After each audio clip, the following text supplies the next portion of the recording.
Boa noite, meus amados irmãos. Vamos dar início ao nosso culto das 18 horas deste domingo, dia 12 de julho de 2020. Louvado seja Deus por essa oportunidade que o Senhor nos concede de adorar ao Senhor, de proclamar a palavra dele, ainda que dentro desse ambiente ou dessas condições que estamos vivenciando por causa da quarentena, mas como já foi definido, esperamos que não haja outra prorrogação, já que está previsto o fim da quarentena no estado do Rio de Janeiro, no dia 21 desse mês. Ou seja, a partir da quarta-feira, dia 22, já teremos condições de realmente estarmos realizando as nossas atividades presenciais. Nós, por aqui, estaremos entrando numa mini reforma do nosso espaço para que haja melhores condições de nós nos reunirmos em culto, em louvor a Deus, observando naturalmente aquilo que diz respeito ao distanciamento social, a parte de higienização, a parte do uso da máscara, do uso do álcool gel. Então, cada um de nós que vier para o culto virá com toda essa conscientização. Não é só uma questão de pensarmos cada um ou pensarmos em nós mesmos, mas principalmente no cuidado com o outro. Isso é o que a Bíblia nos manda, amar a Deus acima de tudo e ao próximo como a nós mesmos. E neste culto de louvor e adoração ao Senhor, nós estamos muito gratos a Deus, estamos realmente já entrando no segundo semestre de 2020, entramos nesse tempo novo e em breve voltaremos, como falei antes, aos cultos presenciais. Mas isso vai exigir maior cuidado de cada um de nós, mas que essas preocupações não nos impeçam de sair de nossas casas para o templo, já que saímos das nossas casas para banco, para mercado, para supermercado, para farmácia, loja de material de construção. Nós saímos por haver uma necessidade. Por que nós não sairemos para os cultos presenciais? É questão de valorização. Se eu não tive medo e preocupação de contaminação nesses ambientes, onde há até mais pessoas do que o permitido, por que vou ter receio de estar na casa de Deus em louvor e adoração ao Senhor, juntamente com meus irmãos? Claro que respeitando aquilo que diz as instruções dos órgãos de controle, os órgãos de instrução e de orientação da pandemia. O importante é estar na casa de Deus. Muito bem, vamos então orar, entregando a Deus este culto, pedindo para que Ele, o Senhor, nos conduza em louvor e adoração ao seu santo nome. Quero convidá-lo a fechar os seus olhos, curvar a sua cabeça e orarmos ao nosso Deus. Clamemos ao Senhor. Senhor Deus, muito obrigado por esse dia, muito obrigado por essa liberdade que temos para te adorar. Sabes, ó Deus, que estamos desejosos de rever os irmãos, de estarmos unidos e reunidos outra vez no culto e louvor ao teu nome. Não somente nós, da PIB da Barra em Duque de Caxias, várias outras igrejas estão contando esses dias. Algumas, de um modo muito particular, já voltaram às suas atividades. Oramos para que cada igreja, com muita alegria, com ânimo no coração, volte à prática do culto, dos estudos, da escola bíblica, das atividades, claro, zelando pela vida do outro e pela segurança em Cristo Jesus. Entregamos este culto em tuas mãos, que tu fales ao nosso coração por meio dele, em nome de Jesus. Amém. Nós vamos daqui a pouco ter um momento de intercessão e eu quero aqui relembrar a você do nosso compromisso. Nós estamos fazendo uma pequena reforma do espaço do nosso culto, colocando uma cobertura para melhor condições contra as intempéries, também fazendo uma reforma nas paredes, na pintura das paredes, das grades. E é por essa razão que estamos convocando os membros da PIB da Barra em Duque de Caxias para que se mantenham fiéis ao Senhor na entrega dos dízimos e de modo muito liberal, ofertando para a obra do Senhor. E você que nos assiste, não há impedimento algum se você tem consciência de que está somando e cooperando com a obra de Deus. O nosso banco, as informações bancárias, Banco Itaú, agência 9165, conta corrente 26152-1. Então, agência 9165, conta corrente 26152-1. Você, sendo membro dessa igreja, aqui em Duque de Caxias, seja fiel ao Senhor, e você que queira cooperar do mesmo modo, tanto por depósito como transferência bancária. Que Deus abençoe você. Vamos então agora orar, e para essa oração eu sempre gosto de citar um texto bíblico para nós orarmos. O Salmo 55, verso 22 diz: lança o teu fardo sobre o Senhor e ele te susterá. Nunca permitirá que o justo seja abalado. Vou repetir. Lança o teu fardo sobre o Senhor e ele te susterá.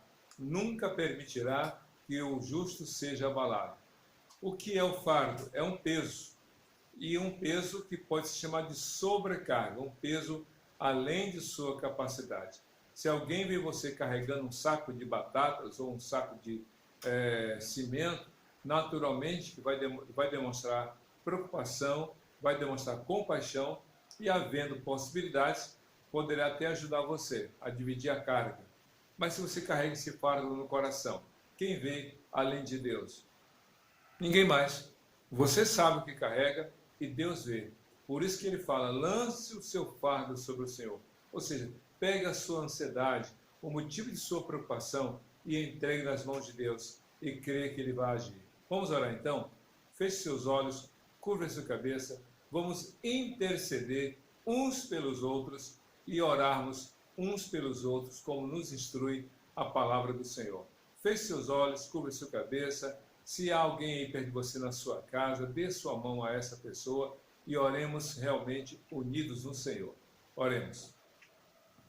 Senhor Deus, nosso Pai, Tu sabes que cada um enfrenta dificuldades, cada um carrega em seu coração fardos, sobrecargas, que muitas vezes tiram a tranquilidade, tiram, ó Deus, a paz, trazem inquietação, trazem insônia, trazem ansiedade. Mas que cada um, ó Deus, confie em Ti, que cada um faça como a Tua palavra instrui.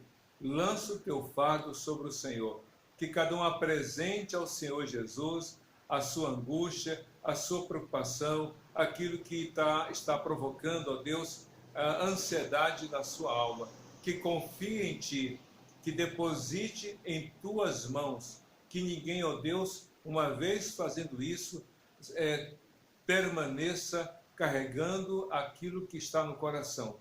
Ao contrário, que dependa do Senhor e creia no Teu poder, no Teu agir em Cristo Jesus. Muito obrigado por esse privilégio da intercessão. Oramos pelos desempregados, oramos por aqueles que estão com risco do desemprego diante da pandemia, oramos por aqueles que estão vivendo um momento de angústia quanto à descontinuidade dos estudos, do trabalho, das atividades, da rotina. Tem misericórdia dos empresários que estão vivendo momentos de tensão, dos empregados que agora já estão, alguns, com a certeza de que o futuro realmente já está prejudicado pelo desemprego, pela ausência, pela falta de recursos. Oramos, ó Deus, que Tu tenhas compaixão de cada um e glorifica o Teu nome em cada coração.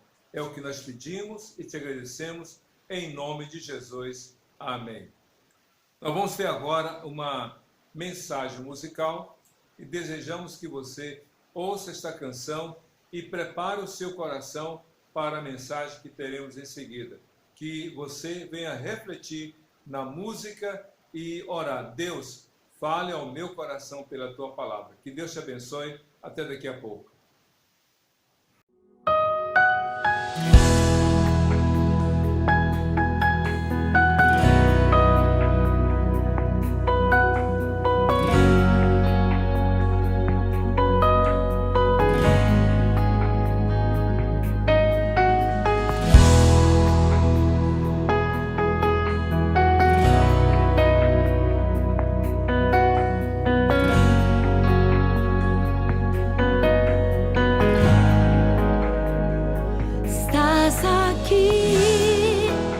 movendo entre nós.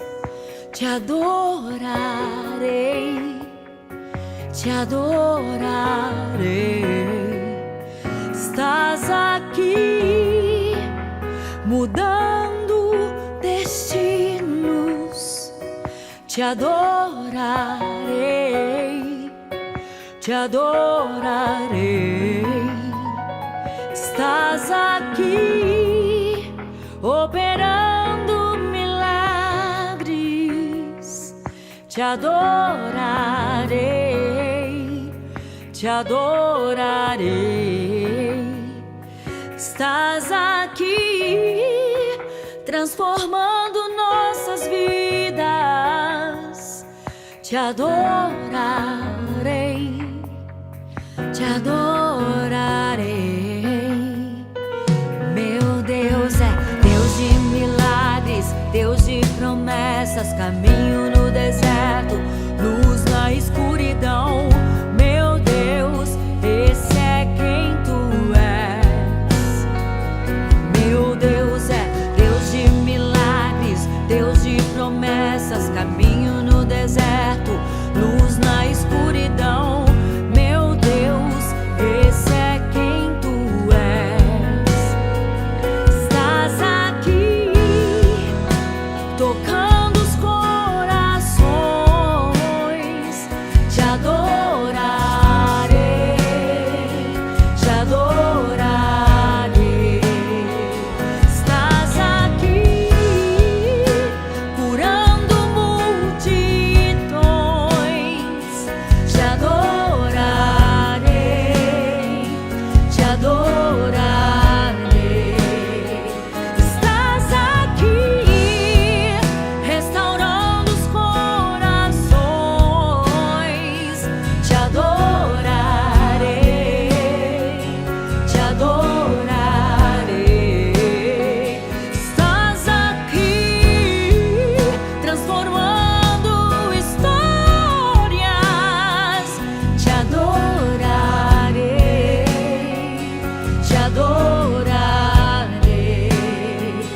Meu Deus é Deus de milagres, Deus de promessas, caminho no deserto, luz na escuridão. Meu Deus, esse é quem tu és. Meu Deus é Deus de milagres, Deus de promessas, caminho no deserto, luz na escuridão. Meu Deus, esse é quem tu és. Enxuga as lágrimas, restaura os corações. Tu és a resposta, Jesus. Enxuga as lágrimas, restaura os corações. Tu és a resposta, Jesus. Meu Deus é Deus de milagres, Deus de promessas, caminho no deserto, luz na escuridão. Meu Deus, esse é quem tu és. Meu Deus é Deus de milagres, Deus de promessas, caminho no deserto, luz na escuridão. Meu Deus, esse é quem tu és. Meu Deus é Deus de milagres, Deus de promessas, caminho no deserto, luz na escuridão. Meu Deus, esse é quem tu és. Meu Deus é Deus de milagres, Deus de promessas, caminho no deserto, luz na escuridão. Meu Deus, meu Deus,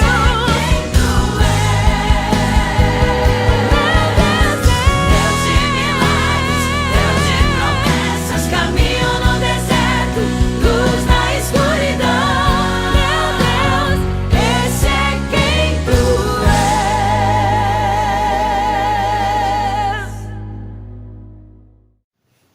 Certamente que Deus falou ao seu coração através da música desta canção que você pôde ouvir, pôde até dela participar, se você a conhecia.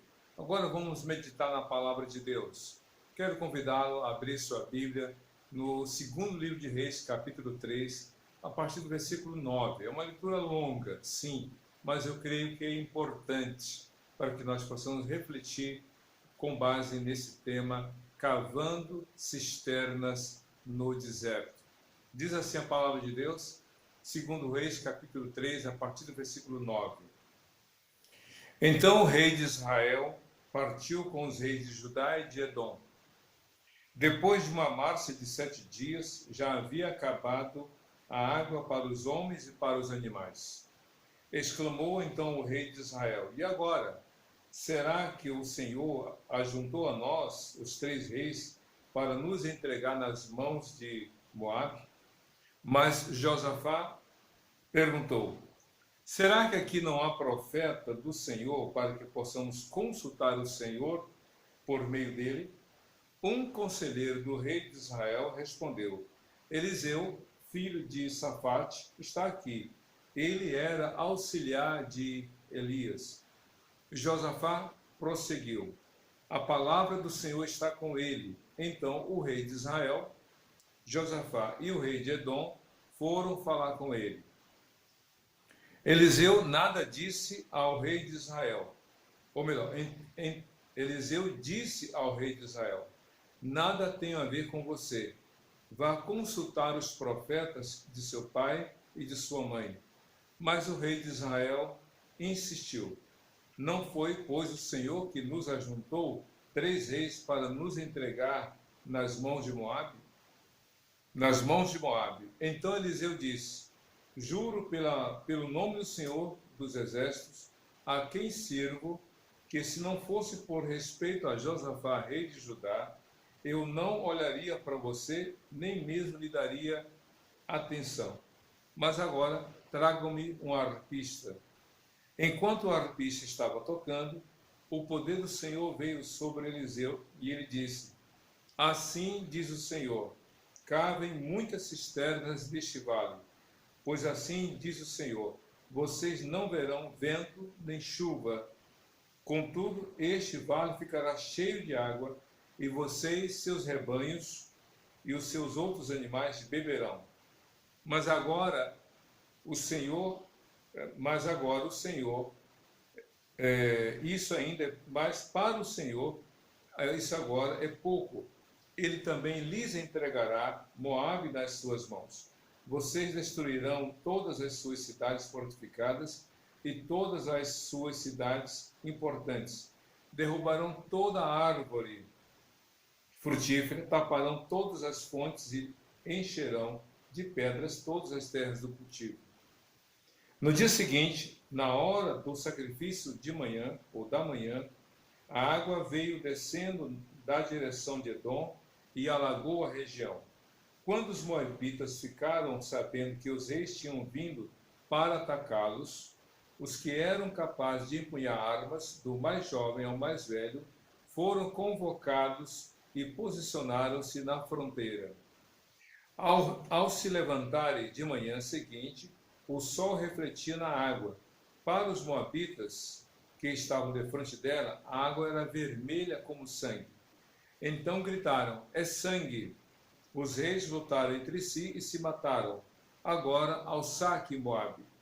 Quando, porém, os moabitas chegaram ao acampamento de Israel, os israelitas os atacaram e os puseram em fuga. Entraram no território de Moabe e o arrasaram. Destruíram as cidades e, quando passavam por um campo cultivável, cada homem atirava uma pedra até que ficasse coberto. Taparam todas as fontes e derrubaram toda a árvore frutífera. Só Kir-Harazete ficou com as pedras no lugar. Mas homens armados de atiradeiras a cercaram e também a atacaram. Amém? Que leitura, que narrativa é essa tão impressionante quanto ao modo de Deus agir. O contexto dessa narrativa, 3 reis, o rei de Israel, o rei de Jerusalém, de Judá, e o rei de Edom se uniram para atacar os moabitas. É interessante que quando os três estão discutindo como iriam agir, quais eram as estratégias, a Bíblia diz aqui no versículo 8 que um rei perguntou ao rei Jorão, que era o rei de Jerusalém: por onde nós vamos? Por qual caminho atacaremos? E então o rei Jorão propôs: pelo deserto de Edom. Então eles foram para a terra dos moabitas através do deserto de Edom. Então a proposta desses três reis era se unirem para atacarem o inimigo comum, que era Moabe. Moabe era irmão de Amon, e os dois eram filhos de Ló com as suas filhas. Pois bem, Moabe e Amon se tornaram povos adversários de Israel. Israel, que antes tinha o nome de Judá, ou melhor, de Jacó, era neto de Abraão, enquanto que Ló era sobrinho de Abraão. Isso quer dizer que tanto Jacó quanto Ló eram parentes. Isso quer dizer que os filhos de Ló também eram parentes dos filhos de Jacó. Mas esse parentesco não foi levado em conta quando os interesses materiais, quando as disputas territoriais se afloraram. Quantas famílias, aqui já fazendo uma observação, se dividem por causa de problemas de herança? Quantos casais brigam por coisas? Quantos irmãos deixam de falar entre si por causa de partilha? Quantas amizades se transformaram em inimizades por causa de interesses comerciais, de negócios, de questões financeiras? Então, diz aqui, pela narrativa, que Moabe, de alguma forma, havia se levantado contra os seus parentes, embora não muito próximos, mas eram parentes. E eles, então, se insurgem, os moabitas, para destruir, para atacar tanto a parte de Jerusalém, que era a capital do reino do sul, Judá, quanto a parte de Samaria, que era a capital do reino do norte, Israel. E ainda tinha o outro lado, que era Edom. Edom era irmão, era Esaú, que era irmão de Jacó. E os dois eram filhos de Abraão. Então você vê que os parentes estavam postos, cada um de um lado, e buscavam então defender a sua parte. Mas o ponto em questão é que eles fizeram uma estratégia. Por onde vamos atacar os moabitas? Vamos pelo deserto de Edom. E é interessante, deserto, meu querido, não é um lugar fácil.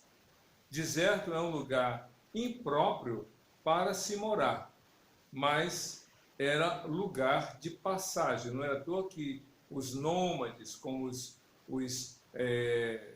aqueles que eram mercadores, compraram, os ismaelitas, descendentes de Abraão, compraram por 20 moedas de prata o filho mais novo, ou um dos filhos de Jacó, e levaram para o Egito por 20 moedas de prata. Então, tanto os ismaelitas quanto os midianitas eram nômades que faziam do deserto lugar de travessia. Mas então, Jorão, que era realmente rei de Jerusalém, do Império do Sul, então propõe: vamos atravessar, vamos para o deserto. Você iria para o deserto sabendo que é um lugar inóspito, um lugar impróprio para moradia, um lugar onde a escassez é a regra? Pois bem, eles foram, mas eles tinham a intenção de atravessar o deserto. Eles tinham um plano, eles tinham um projeto. Vamos em direção aos moabitas, atravessando o deserto. Quantas pessoas começaram 2020 sabendo assim: a gente vai atravessar 2020 porque temos uma meta chegar ao fim do ano realizado, feliz, maravilhado, com conquistas, com vitórias. Assim, imaginamos os três reis, o rei de Samaria, o rei de Jerusalém e o rei de Edom, os três com seus exércitos, todos animados, todos convictos de que realmente iriam ter êxito naquela batalha. Mas quer saber? Os nossos planos falham. Os nossos planos são equivocados, mas os planos de Deus jamais falham. Por essa razão que quando eles chegaram até determinada região daquele vale, daquele deserto, diz a Bíblia que faltou água. Se você observar bem, no versículo 9, que eles pararam, porque a provisão que eles tinham separado, água e alimento para aquela longa viagem em direção ao campo de batalha, diz a Bíblia, eu vou ler novamente. Então o rei de Israel partiu com os reis de Judá e de Edom, depois de uma marcha de 7 dias. Então não foi uma campanha, digamos, rápida, de curto espaço de tempo e de pouca distância. Mas diz a Bíblia que após 7 dias atravessando aquela região, diz a Bíblia, já havia acabado a água para os homens e para os animais. No deserto, meu querido, o pão é importante, mas a água é essencial. Você pode ficar dias sem comer, mas não pode ficar dias sem beber água. O nosso corpo, em sua composição, 70% de líquido. Então imagine a importância, a relevância para aquelas vidas, tanto humanas quanto animais, era a água. Após 7 dias, faltou a água. Eles não tinham imaginado que aquilo que eles tinham provido, que tinham separado, não seria suficiente. Volto a insistir, os nossos planos. Talvez você tenha imaginado, pandemia, quarentena, 15 dias serão suficientes, em 30 dias vamos resolver. Não, tudo bem, em 45 dias, não, tudo bem, 2 meses. Meu querido, já vamos para 4 meses de quarentena.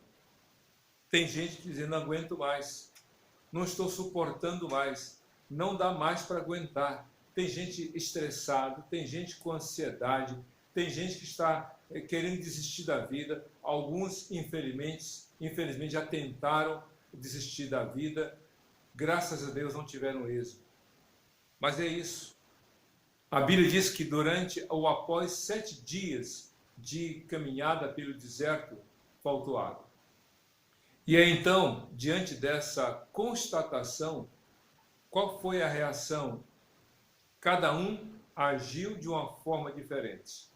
Principalmente 2 reis. O rei de Israel, cujo nome aqui não é mencionado, e o rei de Jerusalém, ou o rei da capital do sul, o rei de Judá, que era o reino do sul. A Bíblia não fala do que falou o rei de Edom, mas os 2 reis, o rei de Israel e o rei de Judá, tiveram reações diferentes diante de um mesmo problema. Pois bem, a Bíblia diz que diante da constatação da falta da água, eles perceberam que a campanha estava comprometida e que eles poderiam ser vencidos antes mesmo de entrar no campo de guerra. E então diz a Bíblia que o rei de Israel, ele chega à seguinte conclusão: Deus nos trouxe para este lugar. Vejam só,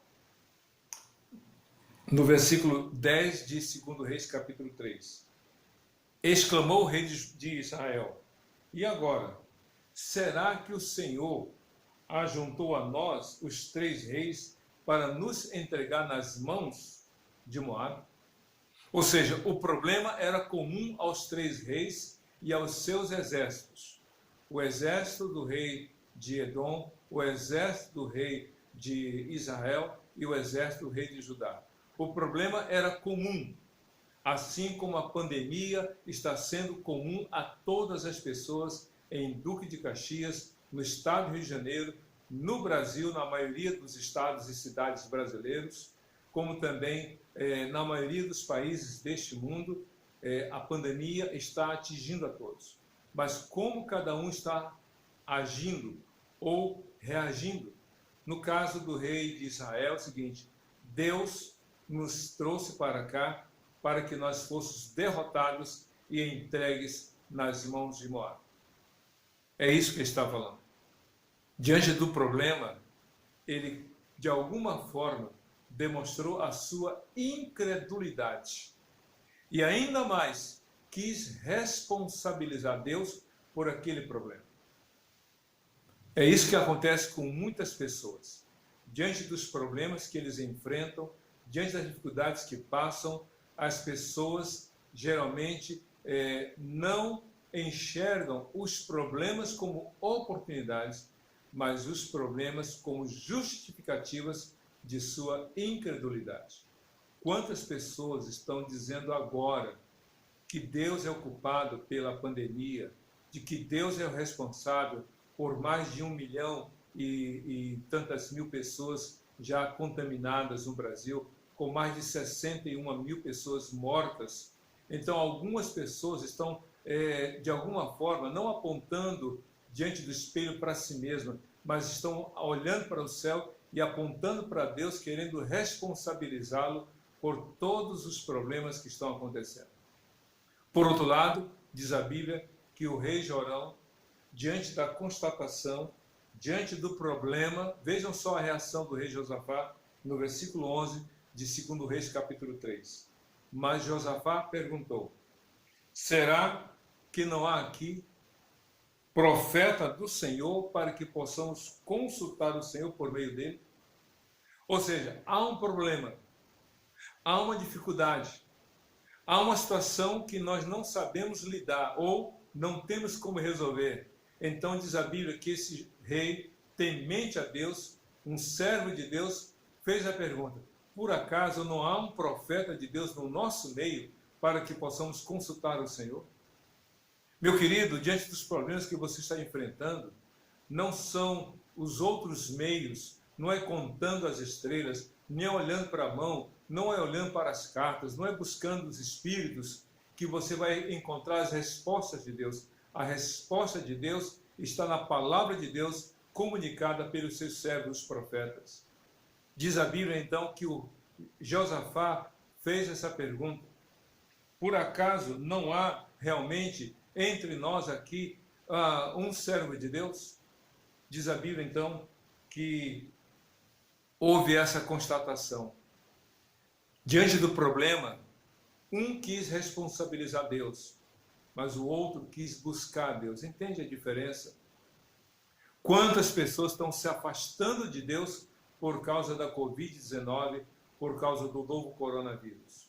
Mas quantos estão buscando a Deus por causa da Covid-19, por causa do novo coronavírus? Quantos estão se afastando de Deus por causa da escassez, por falta do desemprego, por causa da falta de recursos? Mas quantos estão buscando a Deus por causa do desemprego, por causa da escassez, por falta de recursos? O problema é comum a todos, mas cada um vai reagir de maneira diferente, de acordo com a sua relação com Deus, crendo nele ou não crendo nele. A questão é o coração. Jesus disse que a boca fala do que está cheio o coração, como o coração desse rei de Israel, um rei incrédulo. Mas também Jesus disse isso em Mateus capítulo 12, e em Mateus capítulo 7, Cristo falou: pelos frutos vocês conhecerão as árvores, ou seja, pelas atitudes das pessoas vocês conhecerão o coração delas. O rei de Israel era um homem incrédulo e pelos seus atos e palavras expôs a sua incredulidade. Mas o rei Josafá, por causa da sua fé, por causa da sua confiança em Deus, deixou claro pelas palavras e atitudes o quanto ele confiava em Deus. É interessante que nessa situação toda, alguém disse: o profeta Eliseu. O profeta Eliseu diz lá, a narrativa, que o homem disse: ele serviu ao profeta Elias. ele aprendeu com o profeta Elias. Ele é um servo de Deus que foi discípulo de Elias. É interessante. Diga-me com quem tu andas e eu te direi quem tu és.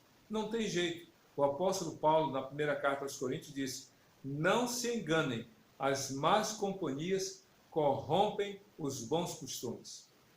Se você anda com pessoas más, você será igual a elas. Se você anda com pessoas maledicentes, você vai repetir o comportamento. Se você anda com pessoas ímpias, você vai imitar suas condutas. Se você anda com pessoas fofoqueiras, maledicentes, que sempre estão falando, julgando e condenando os outros, você vai repetir. Porque essas pessoas serão espelhos para você. Eliseu andou com Elias e todos sabiam quem era Elias. Elias foi um profeta segundo a palavra de Deus, um servo do Senhor. E Eliseu aprendeu.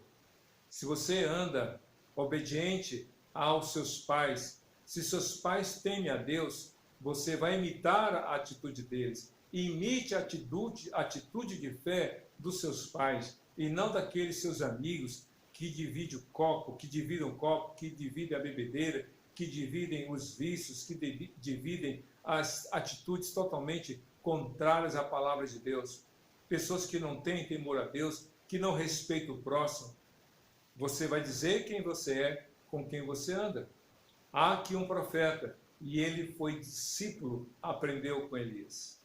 E aí quando o profeta Eliseu é levado à presença dos 3 reis, o rei de Israel, o rei de Judá e o rei de Edom, então diz a Bíblia que havia uma expectativa.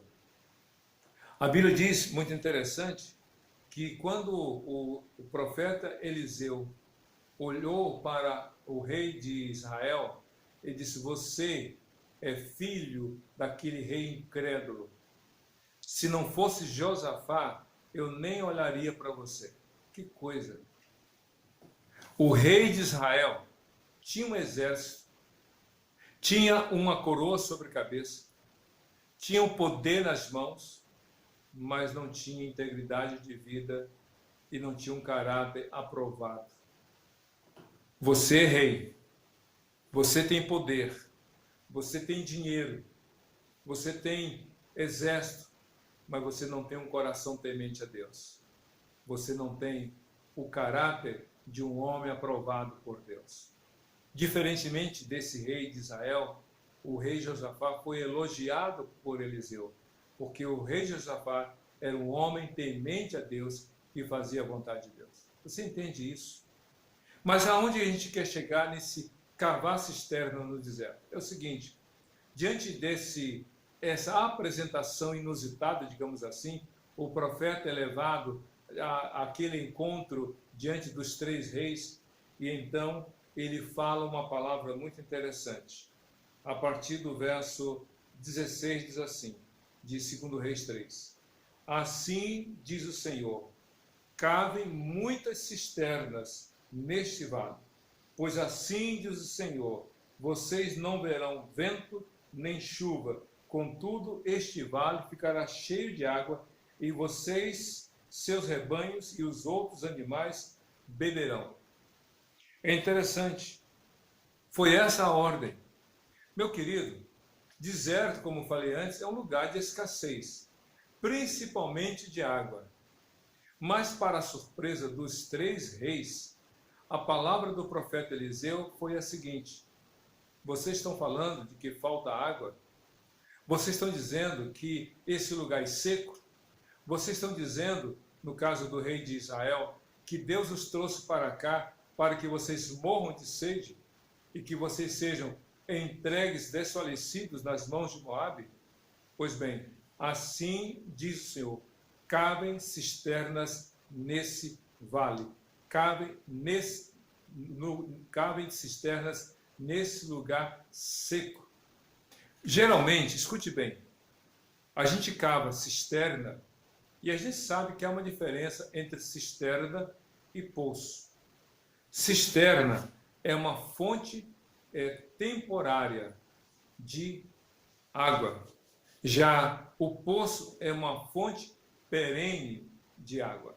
Quando alguém cava um poço, e a família de Israel, né, o Isaac, pai de Jacó e de Esaú, foi especialista, digamos assim, em cavar poços quando ele esteve entre os filisteus. Cavava poço e então dali brotava água e havia água perene. Então, cavar poço é encontrar uma fonte perene de água. Cavar cisterna é ter uma provisão temporária de água. Mas é loucura, é absurdo, é irracional cavar cisterna no deserto. Porque cisterna é um lugar, você deve ter cisterna na sua casa.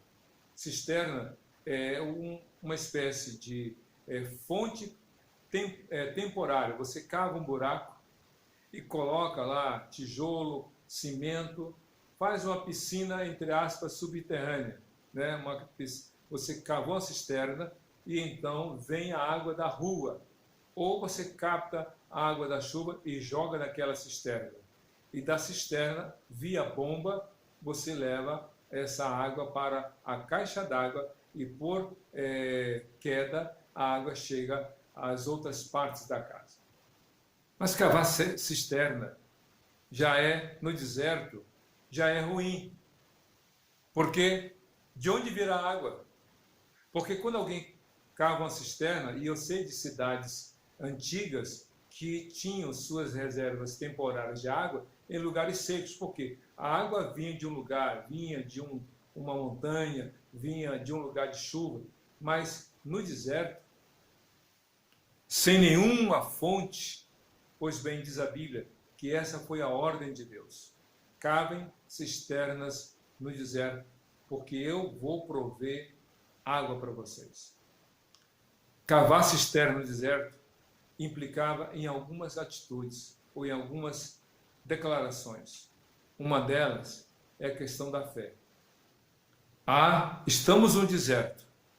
Não há fonte perene de água para que a gente possa canalizar essa água para a cisterna. Mas Deus mandou, eu vou obedecer. Deus muitas vezes nos dá ordens absurdas. Mas eu digo uma coisa para você: Deus nunca nos mandará fazer o que nós não podemos fazer. Deus nos dá ordem para que nós façamos o que nós podemos fazer, mas nós temos que crer que Ele fará o que é impossível para nós fazermos. Cavem cisterna no deserto, porque Deus mandará água. Você pode estar no maior deserto da sua vida, meu querido. Você pode estar num lugar de sequidão, de secura. Mas abra o seu coração. Deus há de agir com a sua graça, bondade e misericórdia. Deus vai fazer o impossível para você.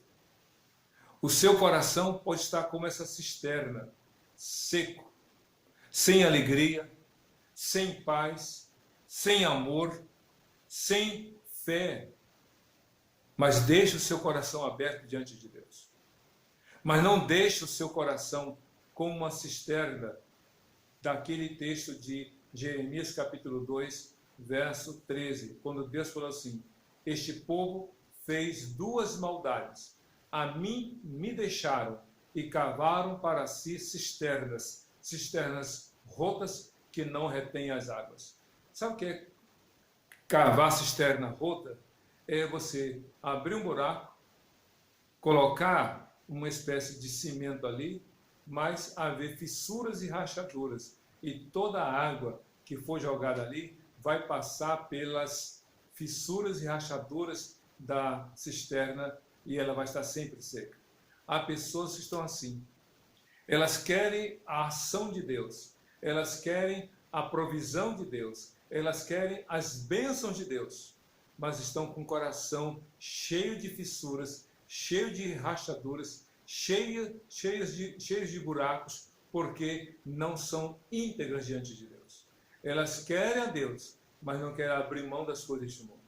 É por isso que está sempre faltando, porque há fissuras e rachaduras em seus corações, porque não há integridade. Se você ler Ezequiel capítulo 22, versículo 30, a Bíblia fala dos muros de Jerusalém que tinham frestas, que tinham brechas, e por essas brechas havia riscos de invasão, de entrar o que não podia ou não deveria entrar, ou de sair o que não deveria sair. Há muita gente com o coração cheio de fissuras e rachaduras. Deus manda a sua palavra e a pessoa não a retém. Deus manda a sua graça, seu amor. Deus manda mensagens e ela não retém porque está com o coração cheio de fissuras e rachaduras. Deus mandou, cavem cisternas nesse deserto, mas mantenha o seu coração íntegro, totalmente voltado para o Senhor. E diz a Bíblia que esses homens, os 3 reis, obedeceram. O rei de Israel, o rei de Judá e o rei de Edom concordaram. E mesmo o rei de Israel, não crendo, ele obedeceu. Talvez apostando para ver. Talvez diz assim, será que Deus vai fazer isso? E aí o profeta Eliseu disse, além de mandar água, Deus fará outra coisa. Deus dará a vocês vitória contra Moabe e vocês desbaratarão, como outras palavras, Deus fará com que vocês destruam todos eles e os derrotem e os vençam realmente pela fé no Senhor. E de fato, eles cavaram cisternas. No dia seguinte, Deus mandou a água.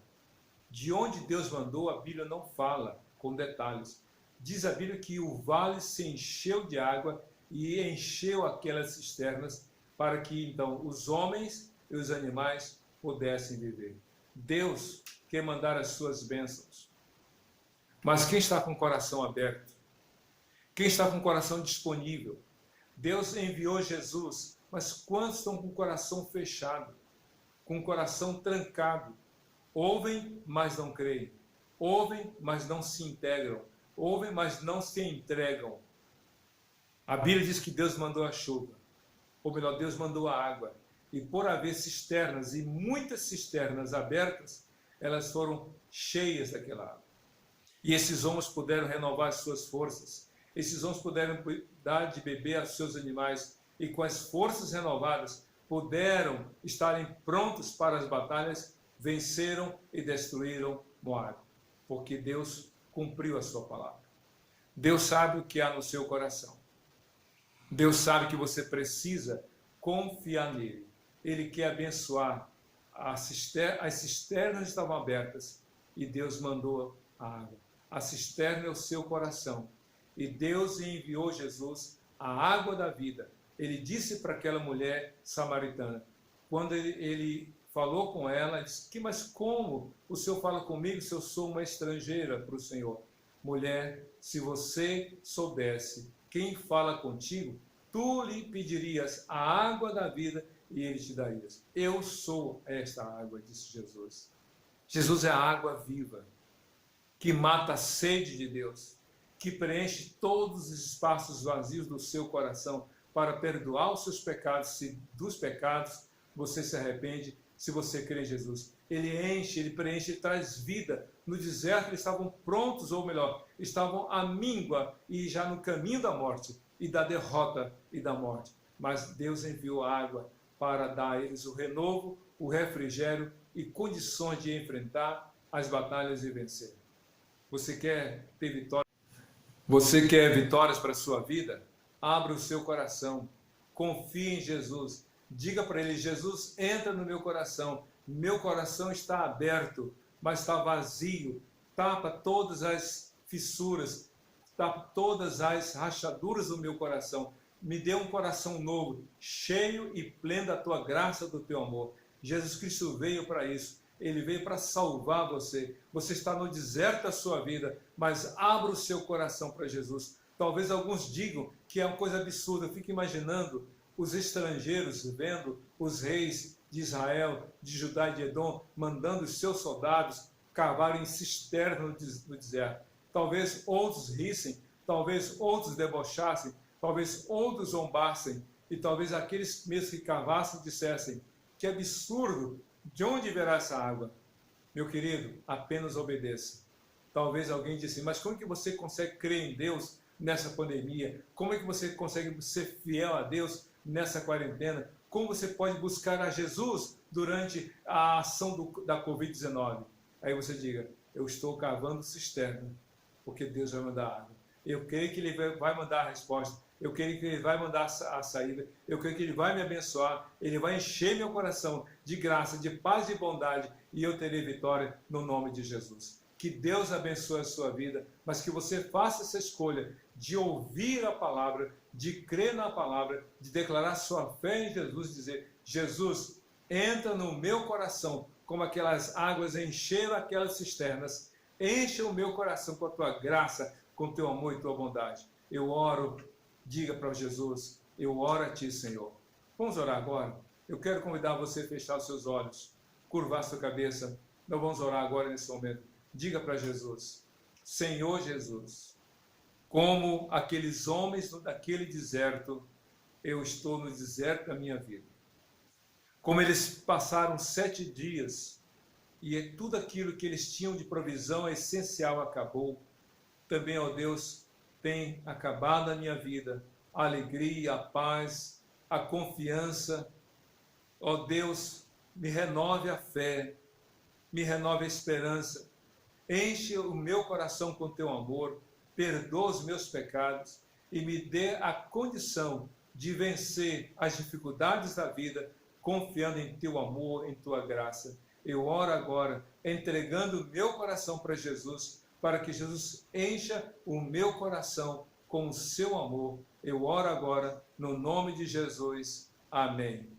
Meu querido, que Deus abençoe você e que você, no deserto da sua vida, continue plenamente confiante em Deus e na graça de Jesus, Senhor e Salvador de todo aquele que nele crê, hoje para todo sempre.